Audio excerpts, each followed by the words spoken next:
चलिए इसका पार्ट 2 की तरफ बढ़ते हैं हम लोग और बिना देरी किए शुरू करते हैं अगला हिस्सा।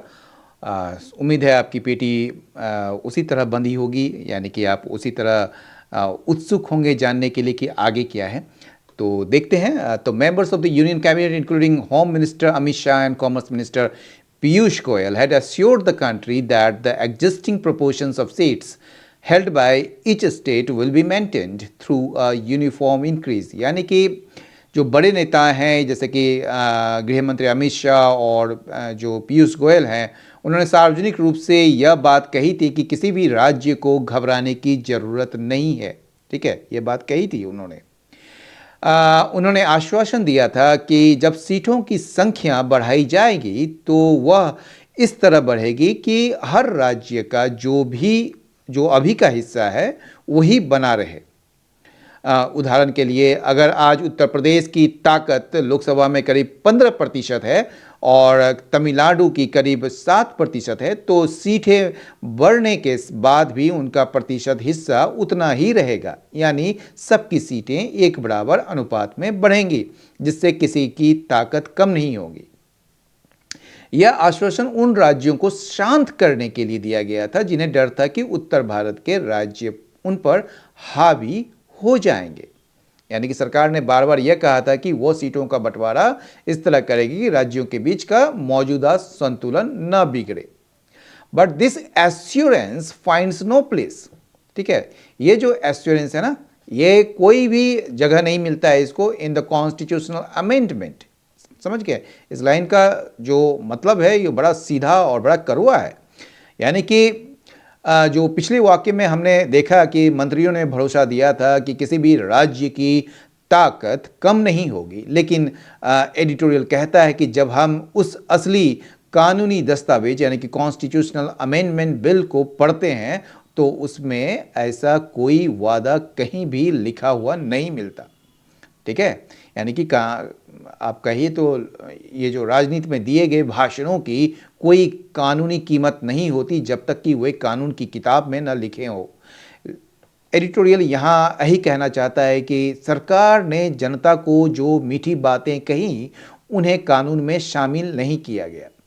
यानी कि इसका मतलब यह है कि भविष्य में अगर सीटों का बंटवारा इस तरह होता है जिससे दक्षिण भारत के राज्यों की ताकत कम हो जाए तो वे राज्य मंत्रियों के पुराने भाषणों का हवाला देकर कोर्ट नहीं जा पाएंगे, क्योंकि कानून में ऐसा कोई बचाव लिखा ही नहीं है। चलिए आगे बढ़ते हैं। अगला ठीक है, आर्टिकल 81(2)(a रिटेन्ड अनचेंज्ड। ठीक है, उसको उसे ही छोड़ दिया गया है।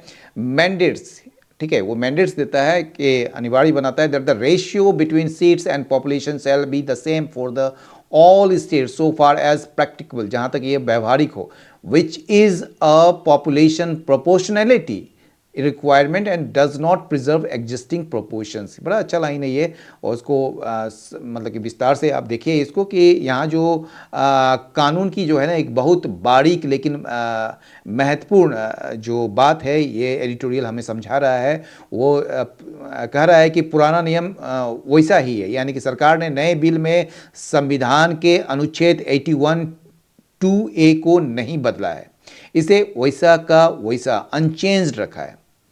तो यह अनुच्छेद कहता है कि जब सभी राज्यों में सीटों और जनसंख्या का अनुपात एक समान होना चाहिए। मतलब जितनी ज़्यादा मुंडी उतनी ज़्यादा सीटें, जहां जनसंख्या बढ़ेंगी वहां सीटें भी बढ़ेंगी। तो जो जैसा कि आपने देखा था पिछले वाक्य में कि मंत्रियों ने वादा किया था कि वे पुराना अनुपात बचा कर रखेंगे, ठीक है ना, एग्जिस्टिंग प्रोपोर्शंस को। लेकिन एडिटोरियल कहता है कि जब तक यह पुराना अनुच्छेद 81(2)(a मौजूद है तब तक पुराना अनुपात बचाना कानूनी रूप से असंभव है। तो नतीजा क्या है कि यह जो आर्टिकल है जनसंख्या को आधार मानता है, न कि राज्यों की समानता को। इसलिए उत्तर भारत की बढ़ती आबादी के कारण उनकी सीटें बढ़ना और दक्षिण भारत की कम आबादी के कारण उनकी ताकत का कम होना इस कानून के तहत अनिवार्य है। ठीक है। यानी सीधे अर्थों में देखें तो कानून की भाषा जनसंख्या को महत्व देती है, राज्यों के पुराने प्रभाव को नहीं। इसलिए मंत्रियों के अनुपात बचाने के वादे इस मौजूदा कानून के सामने टिक नहीं पाएंगे। चलिए नेक्स्ट में, ठीक है, ठीक है। बेस्ड ऑन 2011 सेंसस डाटा, ठीक है ना, ये जो है आधारित है 2011 का जो सेंसस डाटा है। A purely population proportional allocation to an 850 seat house would produce sharply unequal increases across regions, ठीक है।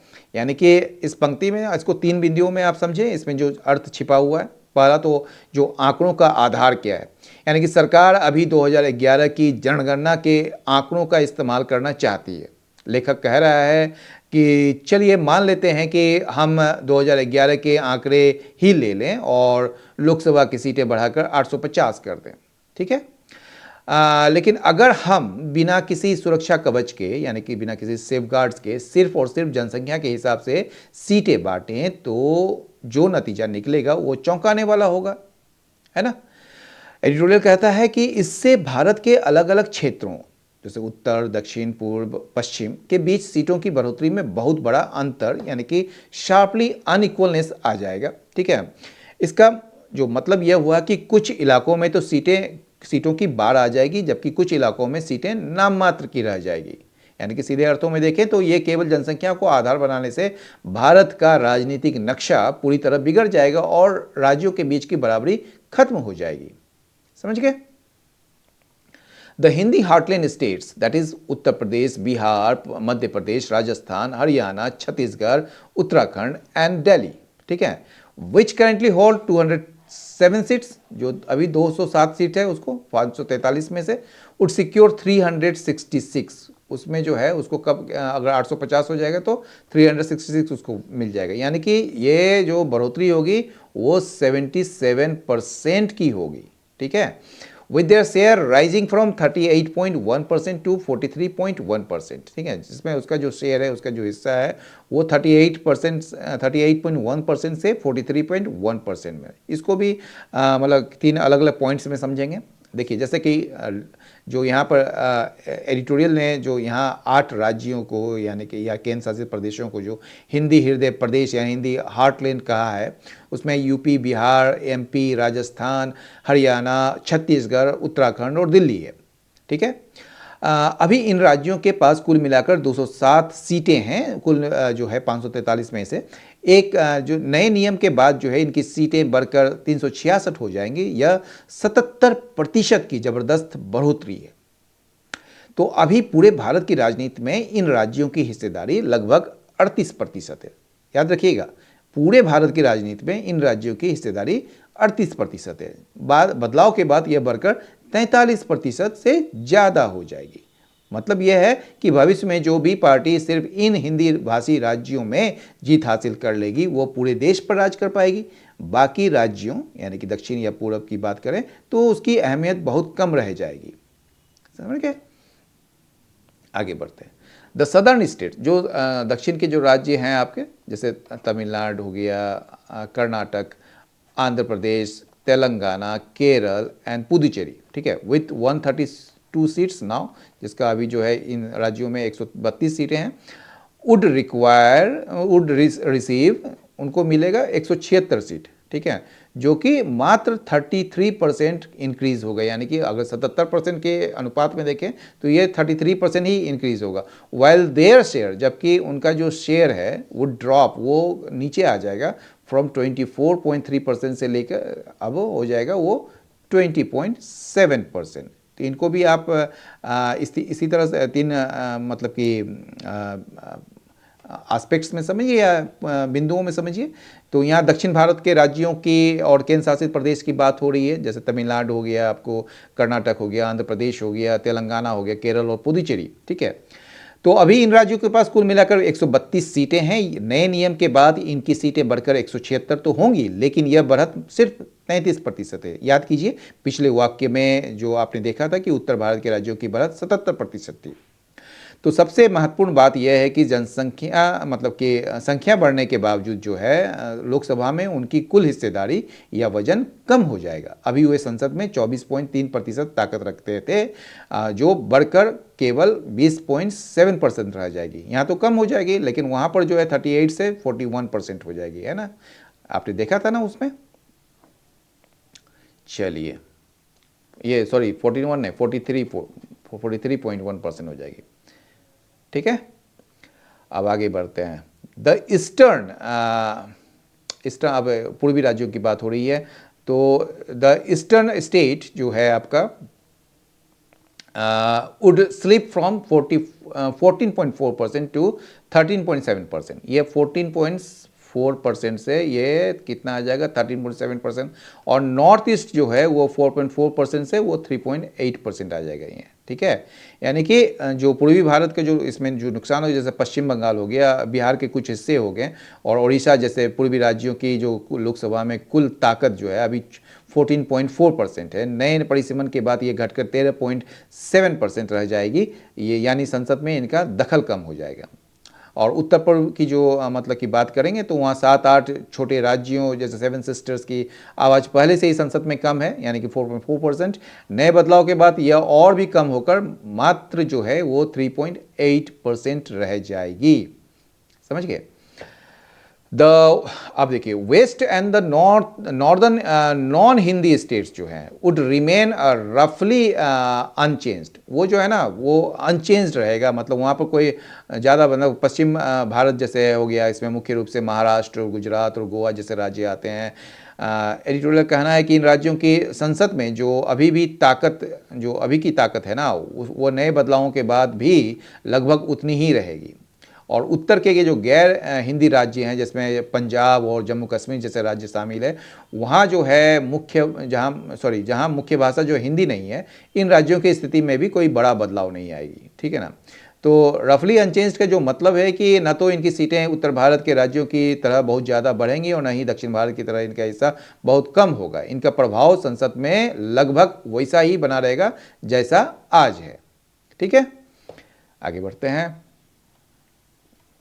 States that spent decades building their health infrastructure, educational access and women's agency that brought fertility, ठीक है, that brought fertility down, now face a reduction in their share of democratic power, while states that lagged on these indicators stand to gain, ठीक है, stand to gain the most seats। ठीक है, यानी कि यहाँ पर एडिटोरियल जो है एक बहुत बड़ी जो आयरनी है, जो विडंबना है, उसकी ओर इशारा कर रहा है। एक तो भारत के कुछ राज्य, खासकर दक्षिण और पश्चिम राज्य जो हैं, कुछ पश्चिम राज्य जो हैं, उसने पिछले 50 सालों में बहुत मेहनत की। उन्होंने जो है अच्छे अस्पताल बनवाए, बच्चों को स्कूल भेजा और महिलाओं को सशक्त किया, वुमेन्स एजेंसी। ठीक है ना।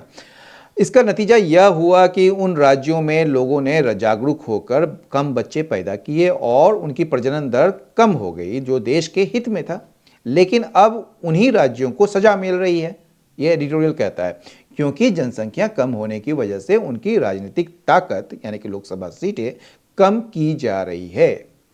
और दूसरी ओर वे राज्य जो इन पैमानों पर पीछे रह गए, जैसे जहाँ ना अच्छी शिक्षा मिली, ना स्वास्थ्य सुविधाएं, और जहाँ जनसंख्या बेतहाशा बढ़ी, उन्हें इनाम मिल रहा है। जनसंख्या ज़्यादा होने के कारण उन्हें संसद में ज़्यादा सीटें आ रही है और ताकत दी जा रही है। तो एडिटोरियल का ये तर्क है कि यह उन राज्यों के साथ सरासर अन्याय है कि जिन्होंने देश के विकास के लक्ष्य को गंभीरता से लिया, है ना। चलिए, the already weakened fiscal federalism, ये पहले से जो weakened fiscal federalism जो है would now be compounded, वो और ज़्यादा बदतर हो जाएगा by diminished political representation for socio-economically advanced states। ठीक है, इसको समझिए, बड़ा अच्छा ये लाइन है। यहाँ देखिए, फिस्कल फेडरलिज्म मतलब पैसे का मामला है यहाँ पर, यानी कि भारत में राज्यों के बीच जो है केंद्र के टैक्स का पैसा जनसंख्या के आधार पर बांटा जाता है। विकसित राज्यों जैसे कि दक्षिण भारत के राज्य को पहले से ही शिकायत है कि वे केंद्र को सबसे ज़्यादा टैक्स देते हैं, लेकिन उन्हें बदले में बहुत कम पैसा मिलता है क्योंकि उनकी जनसंख्या कम है। ठीक है, इसे एडिटोरियल जो है कमजोर वित्तीय संघवाद यानी कि वीकेंड फिस्कल फेडरलिज्म कह रहा है। ठीक है, अब जो ताकत की जो कमी है पॉलिटिकल रिप्रेजेंटेशन में वो क्या है कि एडिटोरियल कहना है कि अब इन विकसित राज्यों यानी कि सोशियो इकोनॉमिकली एडवांस स्टेट्स के साथ दोहरा अन्याय होगा। एक तो उन्हें पैसा कम मिल रहा था, अब संसद में उनकी सीटें भी कम हो जाएंगी। ठीक है, तो जब किसी के पास से पैसा और राजनीतिक ताकत दोनों छीन ली जाए तो उसकी स्थिति बहुत खराब हो जाती है। और एडिटोरियल यहां चेतावनी दे रहा है कि इससे विकसित राज्यों और केंद्र के बीच तनाव बहुत ज्यादा बढ़ जाएगा। समझ गए? चलिए, that this legislation is being rushed through with barely any time for public debate just days before voters in two crucial states go to the polls makes the timing even more suspect। ठीक है ना, यानी कि यहाँ पर जो है जो तीन मुख्य जो वजहें हैं जिसके वजह से जो है सरकार पर शक है इस एडिटोरियल का, वो ये है कि एक तो अंधाधुंध जल्दबाजी हो रही है, यानी कि इतने बड़े कानून जो पूरे देश की राजनीति को बदल देंगे उन्हें बिना किसी लंबी चर्चा के बहुत तेजी से पास कराया जा रहा है। दूसरा है कि जनता की जो राय है उसकी अनदेखी की जा रही है, यानी कि एडिटोरियल का कहना है कि इतने महत्वपूर्ण मुद्दे पर न तो विशेषज्ञों से बात की गई और न ही जनता को इस बहस पर मतलब कि इस पर बहस करने का पर्याप्त समय दिया गया। और सबसे बड़ी बात यह है कि यह सब तब हो रहा है जब दो बहुत ही महत्वपूर्ण राज्यों में चुनाव होने वाले हैं। यानी कि एडिटोरियल को लगता है कि सरकार इन चुनावों में वोट बटोरने के लिए महिला आरक्षण का कार्ड खेल रही है और साथ ही अपने विरोधियों को कमजोर करने की तैयारी भी कर रही है। यानी कि कानून लाने की इतनी ज़्यादा जल्दबाजी और चुनाव के साथ इसका मेल खाना यह इशारा करता है कि सरकार का मकसद सिर्फ जनहित नहीं बल्कि अपना राजनीतिक फायदा है। ठीक है, चलिए, देयर इज नो रीजन, कोई कारण नहीं है इसका। ठीक है, there is no reason why women's reservation cannot be implemented within the existing 543 seat Lok Sabha by designating constituencies for women on a rotational basis। ठीक है ना, बारी बारी से an approach the opposition had pressed for after the passage of the 106th amendment। बहुत अच्छा line है और बहुत सटीक यहाँ पर सवाल उठाया गया है कि एडिटोरियल जो है यहाँ सीधा और सरल समाधान बता रहा है कि सीटें जो है बढ़ाने की जरूरत नहीं है, यहाँ पर एडिटोरियल कहता है। तो लेकिन सरकार का जो तर्क है कि महिलाओं को 33% आरक्षण देने के लिए हमें लोकसभा की सीटें बढ़ानी होगी, 543 से 850 करनी होगी, लेकिन एडिटोरियल कहता है कि इसकी कोई ज़रूरत नहीं है। यहाँ पर एडिटोरियल सुझाव देता है रोटेशनल बेसिस पर, यानी कि ये जो है जो अभी 543 सीटें हैं उनमें से 1/3 सीटों को महिलाओं के लिए आरक्षित किया जा सकता है। हर चुनाव में इन आरक्षित सीटों को बदला जा सकता है, यानी कि इसे रोटेशन कहते हैं, ताकि सभी क्षेत्रों को मौका मिले। और विपक्ष की जो मांग है वो क्या है, मतलब कि एडिटोरियल कहता है कि जब 2023 में महिला आरक्षण बिल 106वां संशोधन पास हुआ था तब विपक्षी दलों ने भी यही मांग की थी कि इसे जनगणना या परिसीमन के लिए रोको मत, इसे जनगणना और परिसीमन के लिए रोको मत, ये विपक्ष ने बोला था उस समय 2023 में, बल्कि अभी की सीटों पर ही लागू कर दो, यानी कि विपक्ष तैयार थे उस समय। तो एडिटोरियल ये कहना चाहता है कि सरकार जानबूझकर महिला आरक्षण को परिसीमन के साथ जोड़ रही है, जबकि दोनों को अलग अलग भी किया जा सकता था, है ना। चलिए, MPs from states that stand to lose proportional representation in the Lok Sabha must resist the bulldozing of legislation on an issue that strikes at the federal foundation of the Indian Union। ठीक है, बड़ा अच्छा एक line है जिसको मतलब कि इसको 3 बिंदुओं में इसका अर्थ छिपा हुआ है, यानी कि ये किसे विरोध करना चाहिए, यानी कि ये एडिटोरियल उन राज्यों को के सांसदों को यहाँ पर एड्रेस कर रहा है जिनका लोकसभा में हिस्सा कम होने वाला है। उन्हें चेतावनी दी जा रही है कि वे चुप न रहें। बुलडोजिंग का जो मतलब है यहाँ पर एडिटोरियल का यह कहना है या यह आरोप है कि सरकार इस कानून को ज़बरदस्ती थोप रही है और चर्चा का मौका नहीं दे रही। वह इसे बुलडोजिंग कह रहा है, सांसदों को इस तानाशाही रवैये का विरोध करना चाहिए। और जो एडिटोरियल का यह मानना है कि यह मामला सिर्फ सीटों का नहीं है, यह भारत के जो संघीय ढांचे हैं यानी कि फेडरल फाउंडेशन पर हमला है, यानी वह व्यवस्था जहां केंद्र और राज्य बराबरी के हिस्सेदार हैं। अगर कुछ राज्यों की ताकत कम कर दी गई है तो भारत की एकता और बनावट खतरे में पड़ जाएगी। ठीक है, और लास्ट लाइन जो है वो ये है, the consequences of letting this amendment pass are too grave to contemplate. यानी कि जो परिणाम है, यानी कि आप ये गंभीर परिणाम की बात करें, ग्रेव कॉन्सिक्वेंसेस की बात हो रही है, तो एडिटोरियल का मानना है कि अगर ये 131वां संशोधन बिल पास हो गया, जो कि हुआ नहीं, तो एडिटोरियल का ये आशंका थी कि इसके नतीजे बहुत ही गंभीर और भयानक होंगे। ठीक है, और जो ये आपने देखा कि टू ग्रेव टू कंटेम्पलेट जो है, ये एक मुहावरा है और इसका मतलब है कि स्थिति इतनी बुरी हो सकती है कि उसके बारे में सोचना भी डरावना है। यानी कि ये एडिटोरियल का जो डर है, इससे भारत के अलग अलग राज्यों के बीच गहरी खाई पैदा हो जाएगी। दक्षिण और पूर्व के राज्यों को लगेगा कि उनके साथ धोखा हुआ है। इससे देश की एकता और शांति को खतरा पहुंच सकता है और राज्यों के बीच आपसी नफरत का असंतोष बढ़ सकता है। ठीक है, एडिटोरियल यहीं समाप्त हुआ और लास्ट के जो कंक्लूडिंग लाइन्स है वो अब मैं बताने जा रहा हूँ। जो आज का इस जो ये विश्लेषण से एक बात तो साफ है कि लोकतंत्र में संख्या बल से ज़्यादा संविधान की आत्मा और राज्यों का सम्मान मायने रखता है। सदन में इस बिल का गिरना केवल एक तकनीकी हार नहीं है, बल्कि यह उस असंतुलित राजनीति की हार है जो उत्तर और दक्षिण भारत के बीच की खाई को और गहरा करना चाहती है। जैसा कि एडिटोरियल ने चेतावनी दी थी कि अगर यह बिल पास हो जाता तो इसके परिणाम हमारे संघीय ढांचे के लिए भयानक हो सकते थे। फिलहाल के लिए लोकतंत्र ने खुद को बचा लिया है, लेकिन याद रखिए यह मुद्दा फिर उठेगा। अब मेरा सवाल आपसे है, क्या आपको लगता है कि विपक्ष ने इस बिल को रोककर वाकई संघीय ढांचे को बचाया है, या फिर महिला आरक्षण जैसे बड़े मुद्दे को राजनीति की भेंट चढ़ा दिया गया है? अपनी बेबाक राय कमेंट्स बॉक्स में जरूर दें। आपकी हर एक टिप्पणी हमारे लोकतंत्र की इस चर्चा को और जिंदा रखेगी। अगर आपको यह लाइन बाय लाइन एनालिसिस और सदन की यह लेटेस्ट अपडेट्स पसंद आई तो इस वीडियो को लाइक करें और उन दोस्तों के साथ जरूर शेयर करें जो अक्सर पूछते हैं कि देश में क्या चल रहा है। चैनल को सब्सक्राइब करना ना भूलें ताकि आपकी तैयारी और जानकारी दोनों हमेशा अपडेट रहे। पढ़ते रहिए, लड़ते रहिए और हमेशा सच के साथ खड़े रहिए। जय हिंद।